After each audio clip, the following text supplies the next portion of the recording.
In the beginning, there was a free press. Well, not really, but it sounded good. By the end of the millennium, 5 men controlled the world's media. Well, actually, it was 6 if you count the guy who runs Channel 5. Yet there was one man who operated outside their control. He and his motley crew were known as the People's Democratic Republic of Television. Their mission? To bring the people the awful truth.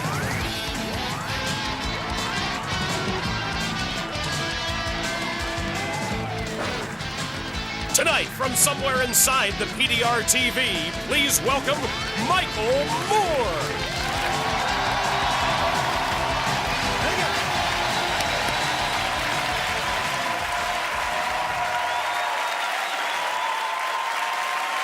All right. Thank you very much for being here tonight. And as you know, this show is called The Awful Truth. And one of our favorite friends on this show, he was with us a few weeks ago, and he's back with us again tonight. Please welcome Crackers, the corporate crime-fighting chicken. Oh, mwah. I love you all very, very, very much. Thanks, Mike. Now, Crackers, a few weeks ago, took on the Disney Corporation for us. Now tonight, Crackers, who are you going to be taking on for us? Is it Exxon, General Motors, General Electric? This was something that was very close to my heart, something that I got very emotionally involved in. So you're saying this time it's personal? Yes, that's exactly what I'm saying, Mike.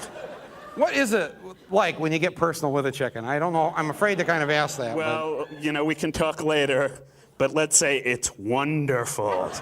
Where does tonight's story take us, Crackers? Let's just say there's something really rotten in the state of Ohio. Ooh. Check it out.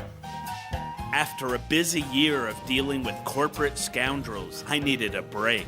So I went to my favorite vacation spot, the Ohio State Fair. Thanks a lot. This looks great. Cheers. My favorite part of the fair is, of course, the world-famous chicken coops, where many of my old friends live. Wait a second, Stan, is that you? After I greeted everyone, they started clucking about a disgusting, sprawling chicken egg farm called Buckeye. They squawked about how this factory farm has imprisoned 11 million of my fellow chickens in horrible, cramped conditions. Not only that, but Buckeye Farms got government permission to add more facilities, which would bring the total to a staggering 18 million chickens.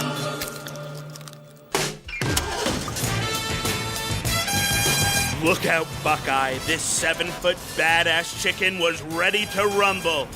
This time it was personal. As I got closer to the farm, it started to smell kind of personal. Ew. Oh, God. I talked to some neighbors of Buckeye to investigate.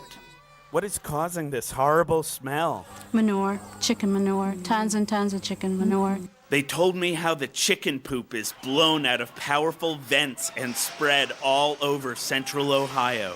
We've had terrible fly infestations from these facilities. When you'd go to bed at night, the flies would be in your mouth, in your ears, in your hair, and your nose. You'd have to spray the house for flies. You could sweep a dustpan full of flies off the kitchen floor, then you'd have to start with a vacuum to keep from grinding them into the floors. The neighbors told me about the creative idea Buckeye had to solve the fly problems. People's homes have been invaded by these little beetles that they brought in to control the flies. So now you're stuck with stinky crap, annoying flies, and creepy beetles. Right. Tell me about the guy that owns Buckeye. Their owner was kicked out of Germany. Why'd they kick him out of there? Well, for animal cruelty, he gassed a bunch of chickens over there. I got a chill down my drumstick when I realized who she was talking about. It was none other than the infamous chicken baron, Herr Anton Pohlmann. A few years ago, he was banned from operating chicken farms in Germany and convicted for mistreating workers and chickens. It was time for him to have a little chat with the chicken.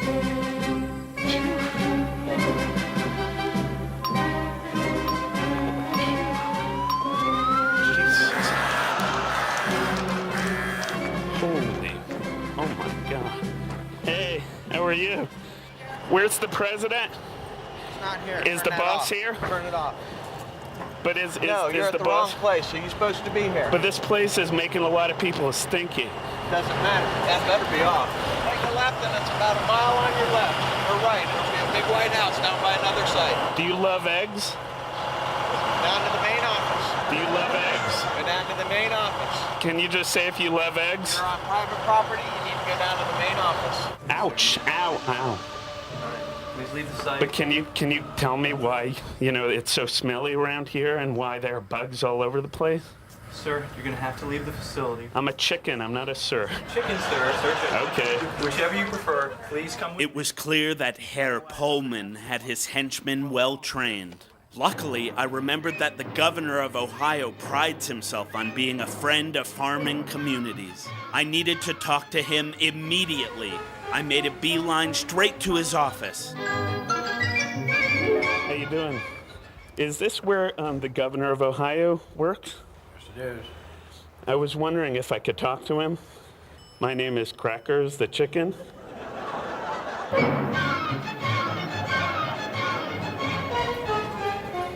Hey, how you doing? Good. How are you today? Oh, I'm doing all right. Good. Is George Voinovich, the governor of Ohio, here? Why, Jill, the chicken is here and would like to see the governor's. Okay, what chicken is this? Crackers the chicken. Crackers the chicken.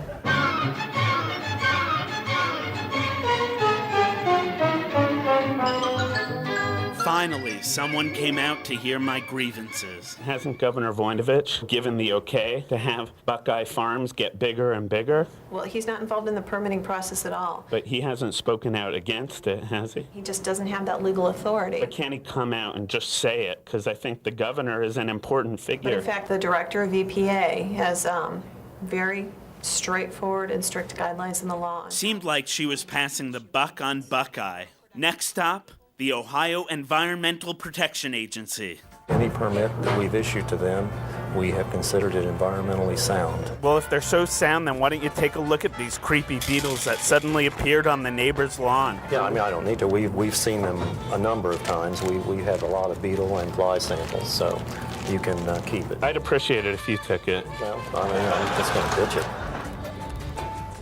Can I have a hug? No. It's always a blow to my chicken esteem when someone refuses a hug, but this time it was worse. My chicken brethren had been counting on me, and I let them down. I needed a peppy tune to cheer me up. You've been listening to country music star Willie Nelson talking about those awful factory farms. Now let's go back to the stage. That's it. I needed to talk to Willie. He could help.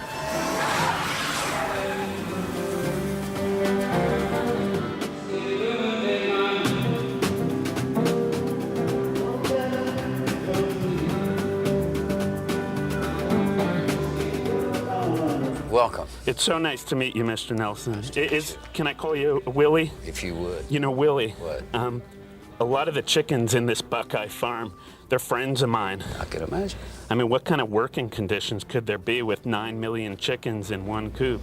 It's a very stinky business. And they're all counting on me to help them out, but I'm starting to think the problem may be too big for me. You're just one chicken. Exactly. So however large. Is there any advice that you can give me? Any words of wisdom? Revolt. You and all your chickens, friends, and their relatives should revolt against this. Willie's so right. Talk to the chickens. It's all about organizing. Are you with me on this one? Hello? Willie's so wrong. I have to take the message to the people. I don't think they're treating my fellow chickens very well. I don't think they're treating the people very well. The Buckeye stops here. The Buckeye stops here. I have a whole bunch of fly swatters. And I also have some Buckeye egg beaters. I love you, Cracker. I love you too. Having won over the people, I hit the news media and some local politicians. I'm glad that you're on the right side of this issue. If those 10 million chickens could vote, we'd have a darn good chance. I know, I'm working on that. Then I got some great news. Because of my crusade, it seemed the very guy who refused to hug me had a change of heart. The EPA did a complete turnaround and revoked a permit that would allow Buckeye to expand. Poultry around the world celebrated. Although the road to freedom would be a long and bumpy one, I knew deep in my gizzard that someday all my fellow fowl would be able to enjoy life, liberty, and the pursuit of yummy morsels of corn.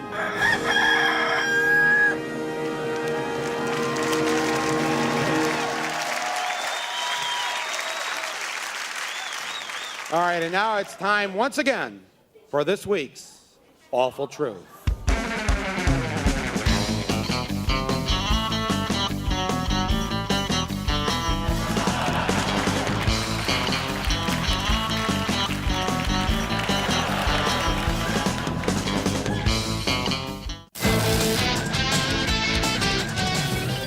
Hi, I'm Michael Moore, the Roger and Me guy.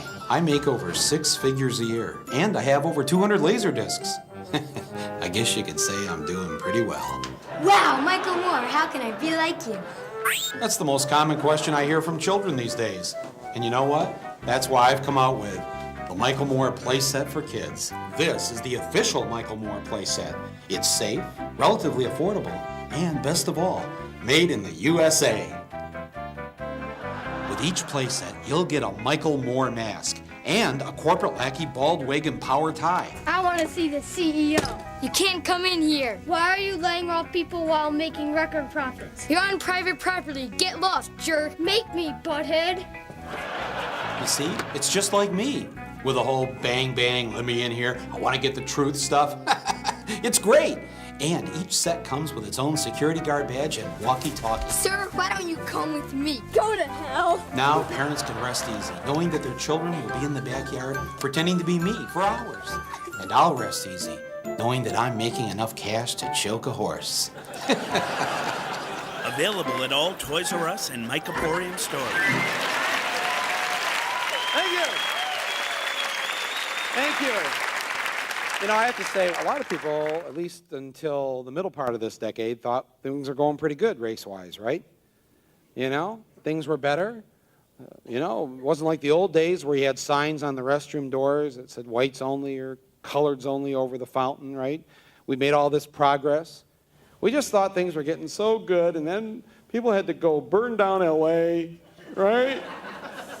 It was so, things were getting so much better, and then they had to have the riots, and then OJ.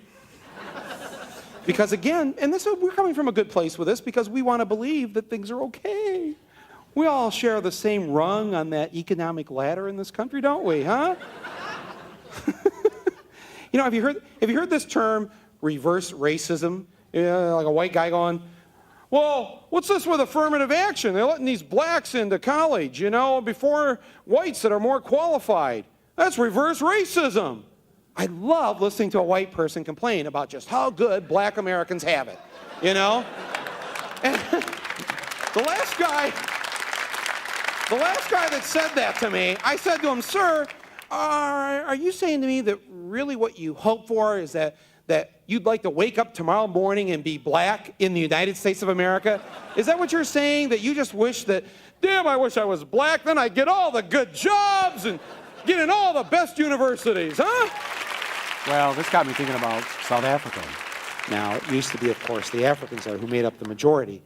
But now white people in South Africa, well, they've got nowhere to go. And I'm sure these South African whites keep talking about how bad it is here now that the blacks are taking over. Well, they've really taken over there, right? But what about the white people who are left? Who's thinking of them these days?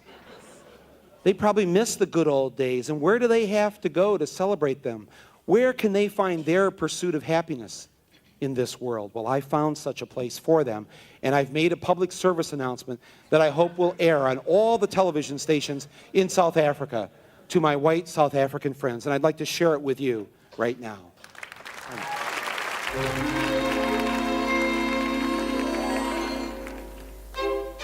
Hi, I'm Michael Moore, and I'd like to take a few moments to talk to the disillusioned and often neglected white minority of South Africa. Do you wish it was like it was in the good old days? Do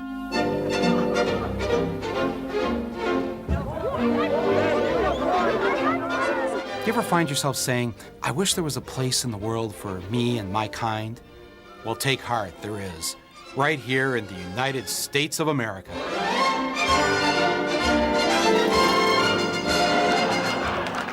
Yes, that's right. If you're unhappy with the way things are in the new South Africa, the good old US of A can be your new home. As you can see, the races here in America have found their own special place. Even our houses of worship are kept separate, just as our Maker intended. Here in America, it may look like black people are everywhere, but they're not in our stores, and not in our restaurants, and not at our impeachment trials. That's because here in America, the black people have been giving modern, state-of-the-art housing developments so far removed out in the townships, you'll never know they're there. You see, unlike you in South Africa, We learned a long time ago that if we openly acknowledged our racial superiority, we ended up in a heap of trouble. instead, we've now learned how to create the appearance of racial harmony while maintaining racial dominance. How have we pulled this neat little trick off, you ask? By making it look like we care. Here's how it works. In every city in America, we've named a street after the dead leader of the blacks, Martin Luther King Jr. Next, we've named a lot of schools after him. My God, we've even created a national holiday in the man's honor. Of course, you couldn't have done that in South Africa, could you? Stephen Biko Day? No. No, you were too proud, too stuck in your ways. Not us. We actually make sincere attempts to like our black people. They're our favorite entertainers, our best athletes, our national conscience. Our kids even try to emulate their every move and dialect. It's apartheid with a human face. This so confuses the American black man, he would never think of retaliating against his white superiors. Thank you. Exciting new statistics reveal that 1 out of every 4 black men is either in prison, on the way to prison, or just getting out of prison. And you know what that means? They're legally prohibited from voting. That's right, 14% of all black men in America cannot vote. Apartheid! So join the hundreds of other white South Africans who are making the move to this promised land. Come and take a bold step backwards into the future, because there's no place like home except America.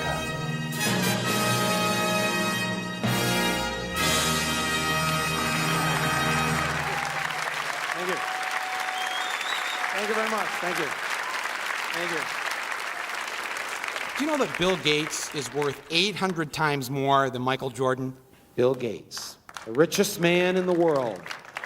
And he just built a brand new home himself, a $60 million home out on Lake Washington in Seattle. And I got to thinking, you know, you build a house like that, you probably forget a few things. And I'm wondering, like, did the welcome wagon have any kind of party for him? What would a guy like me bring to a housewarming party? What I decided to do was take Bill Gates my own personal housewarming gifts. Please watch. I'm here in Seattle, and there's this man I know, and he just moved into a new house, and I thought, well, you know, I'm here, why don't I bring him a housewarming gift? He's worth probably $30-40 billion. $1 billion. Yeah, billion, yeah. So you probably know what I'm talking about now. Narrows it down. I'm guessing this is Bill Gates. Yeah, Bill Gates, that's Okay. correct, that's correct. Yeah, and he just moved into this beautiful $60 million home, largest home in America, and I thought, you know, what do I bring the man who probably has everything? That's a good question, because he can obviously buy anything he wants. You know, I think that I wouldn't concentrate on the monetary value.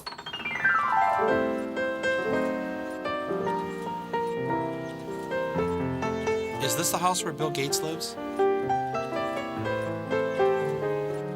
It is, isn't it? I could tell by the look in your eyes. Yes, that's okay. Let it come out. I brought this beautiful potted plant for him, okay? And I baked some cookies here. Could you take these? Nope. Yeah, maybe the guard was right. I should go get him something he could really use.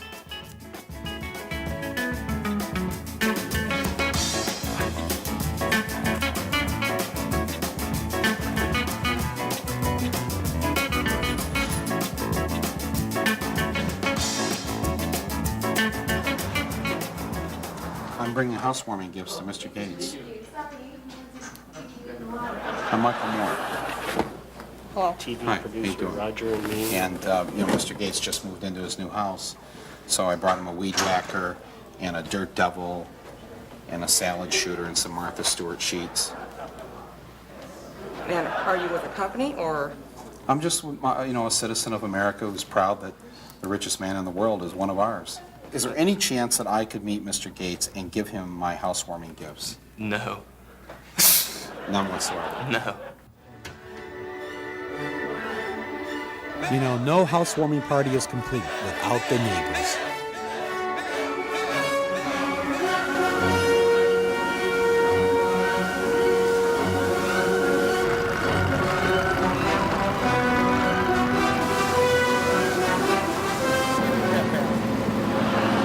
They want me to cite the captain of the ship for harassment. You know how it is when you move into a new house? You don't have a lot of stuff around the house yet because everything's new.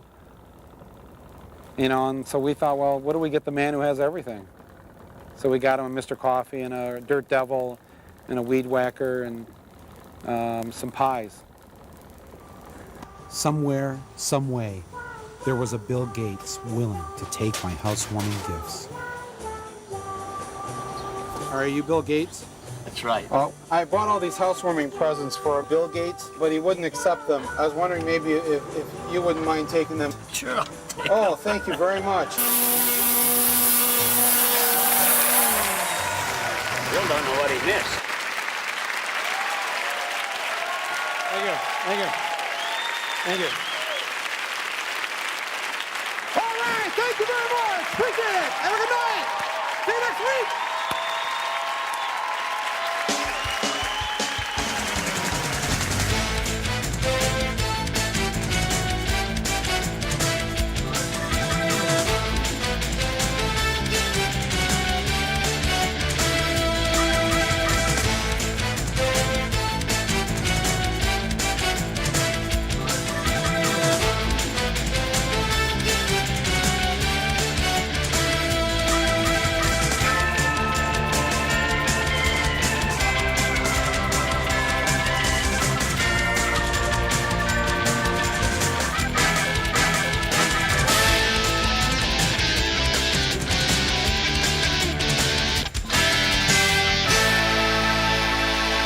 There's a chicken karma, Is there? Absolutely. And for every negative chicken reaction, there is a equal negative chicken reaction. Wow. So that goes around the world.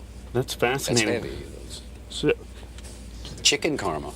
chicken karma. I'll have a bowl.